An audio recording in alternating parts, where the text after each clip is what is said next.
Morning, everyone. I want to talk about the word deen in Islam. We call Islam a religion because Christianity is religion. However, Islam calls itself a deen.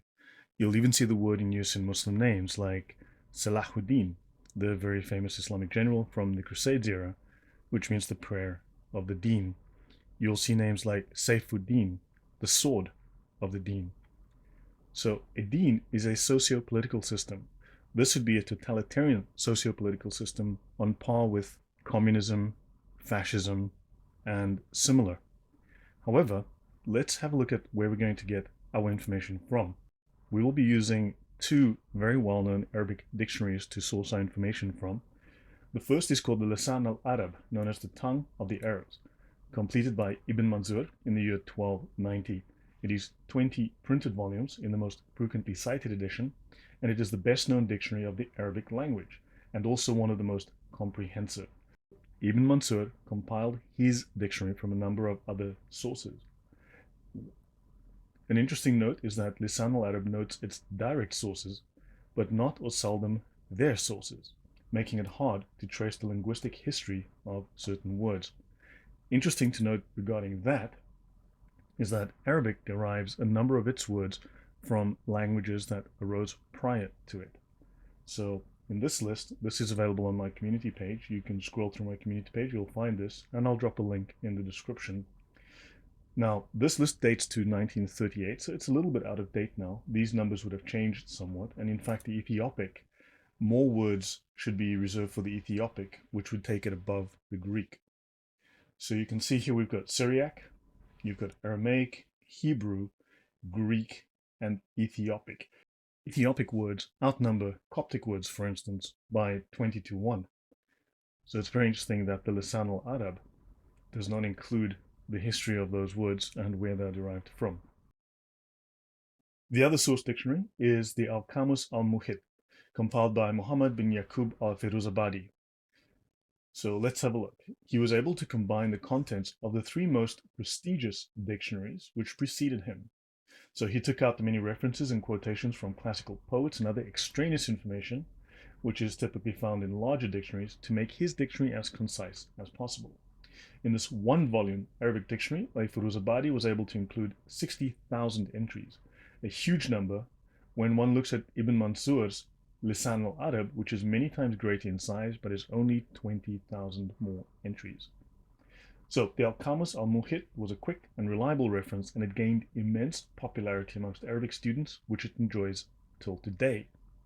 This in turn led to major commentaries on the book, the greatest of which was Al-Zabadi's Taj al-Urus, which later became the main source of Lane's lexicon, which is why Lane gave his dictionary the Arabic name Mad al-Qamus, or the extension of Al-Qamus. So those are the two dictionary sources which will be used to derive the information that we're going to show you today. So a deen is a socio-political system. It is not a religion. As I've said, it's akin to communism, fascism, because it is totalitarian. Right? So deen embodies perspectives on existence, life, society, and it is a socio-political system, meaning it covers the conduct of society, civil law. It covers politics. It even covers warfare. Islam is a complete and competing ideology and a system of life and society. It is a political, ideological, as well as legal system. For Muslims, Islam emerges as a superior ideology, towering over all the other isms like capitalism and so on, and the resultant socio-political systems like democratic systems. To them, this is the most incredible system, the most complete system, the most moral system, the most perfect system. Of course, one of the main issues that Muslims have with Islam, one of the weakest areas that they see, is how Western countries, Western nations are simply superior in terms of technology, societal development, and so on. Deen is a political framework for managing mankind's affairs, from the religious to the social to the legal to the political to the military. Linguistic meaning. The famous classical Arabic dictionaries Al-Qamus al-Muhit and Lisan al-Arab state that there are four meanings of deen. The first is subjugation and dominance, which includes ownership, government, administrative or legal authority. So legal, legislative, this means the ability to pass civil law. Understand that Christianity does not pass civil law. Jesus did not mandate civil law. The New Testament is not the basis for issuing parking tickets. Whereas the Qur'an does claim to speak for the law of Allah. Obedience and bondage, subordination and dominance under the power of others. Subordination and dominance.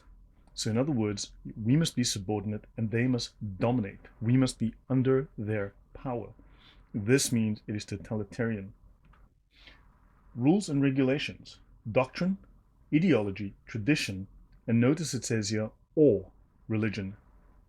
Or. So religion is something that can be represented by the DEEN. It is not necessarily represented by the DEEN. Reward and repayment, which includes justice and accountability. Let's have a deeper look. In the first meaning, this is subjugation and dominance, being ownership, government, administrative or legislative authority. The first meaning is subjugation or dominance, administrative or legislative authority to put pressure to be obedient, or using power to enslave or make one obedient. As I said, it is totalitarian.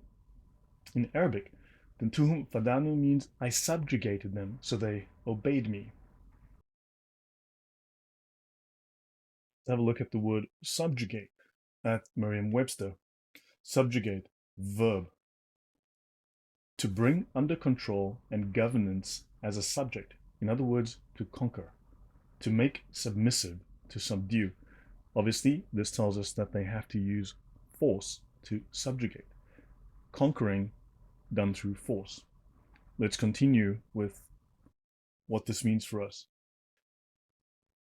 So I subjugated them. I conquered them. I used force to subdue them, so they obeyed me. Also, Tentuhu means I ruled or governed upon him. So this means political leadership. This means the use of power in a political position. Now again, Christianity is about a personal relationship with God. It is not about subjugating and dominating other people politically or militarily, using politics to subdue others. Thus the word Dayan is used to indicate a person who dominates and rules over a state. If you rule over a state, that is political, that is based on government. So understand, this is entirely a completely different concept to what we view as religion. Number 2, obedience and bondage, which includes subordination and dominance under the power of others. The second meaning is obedience and bondage, subordination and domination by someone and bearing humiliation under subjugation and power of others. The obedient tribe is called Kamun Dayinun. Here, al-Din does not mean religion. It means obedience. Shut up and obey. Hear and obey. We hear that term from Muslims. We hear and we obey. This is a Quranic command to them. So understand, it does not mean religion. It means to do what you are told. Meekly, submissively, subserviently, and just do it. Again, that is a completely different concept than what we mean by religion. This is a totalitarian political system. When we look at the breakdown of the categories within the definitions of the word deen, we have the following: ownership, government, administrative authority. So possession is 9/10 of the law. We hear that term. Well, so the first is ownership, possession, 9/10 of the law. This is legalities for a court system. This is a legal system. Government, this is politics. Administrative authority, this is control, social control of a nation. Again, politics and government. Legislative authority, passing laws, legal system. Subordination, totalitarianism. Dominance, this is not about loving thy neighbor. It's about dominating and subjugating, controlling, using force. Doctrine, ideology, tradition. And then at number 10, we have religion. So religion is only the 10th priority within Islam.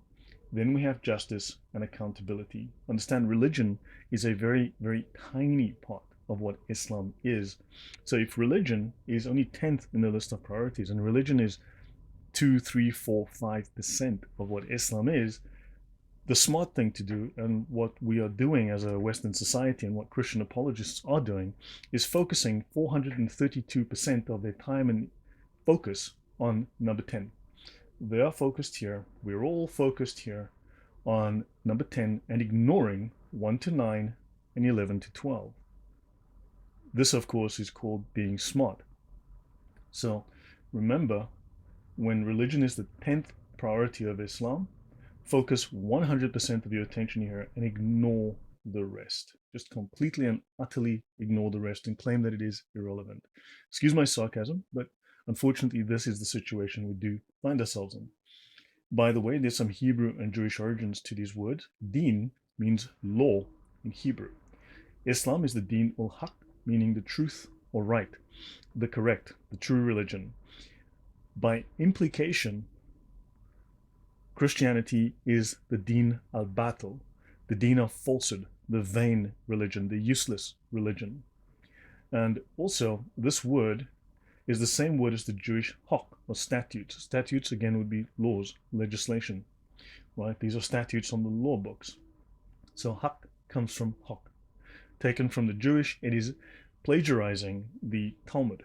Remember, the Sharia is the Islamic Talmud. All right, so thank you for your attention. I will leave this here. I hope that was enlightening, and see you guys next time.